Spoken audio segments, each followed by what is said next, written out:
Alors je m'appelle Hugo Viel, j'ai 24 ans et je suis activiste pour la justice climatique. Et là, ça donne sur le carré. On est entouré de nuages, il fait pas super beau. Alors, on est actuellement au large des côtes du Sénégal. On m'a proposé de passer un leg sur Tara pour observer, rencontrer et découvrir ce que font les scientifiques et surtout pour aussi me rendre compte des moyens qui sont mis à disposition de la science pour découvrir les océans et les écosystèmes marins. Et donc là, les scientifiques ont commencé à récupérer les échantillons. Pour moi, en tant qu'activiste, c'est un sujet dont on traite très peu au final. Quand on parle de climat même de biodiversité, l'océan c'est un peu entre tout ça.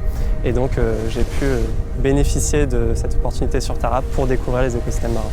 Je dirais que ce qui m'a le plus impressionné, c'est la quantité d'outils qu'il y a à bord de Tara, c'est-à-dire que c'est un petit bateau qui fait 36 mètres, on est 14 à bord et il y a des centaines de milliers d'euros d'équipement, il y a 3 laboratoires sur le bateau, il y a des centaines de milliers de litres d'eau qui sont recueillis, qui sont échantillonnés et Tara est capable de faire des choses que des plus gros bateaux ne sont pas capables de faire. C'est une expérience qui te touche personnellement au final d'être sur Tara.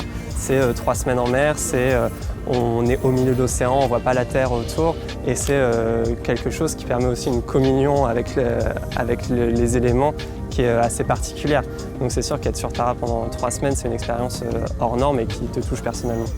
Moi je pense qu'un des meilleurs moments de cette aventure sur Tara, c'est la nuit que j'ai passée sur le hamac, sur le pont, avec le ciel complètement étoilé puisqu'on était au milieu de l'océan, donc il n'y avait pas de pollution lumineuse.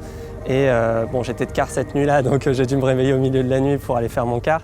Mais s'endormir sur le hamac avec le ballottement du bateau et juste les étoiles comme plafond, c'était magique.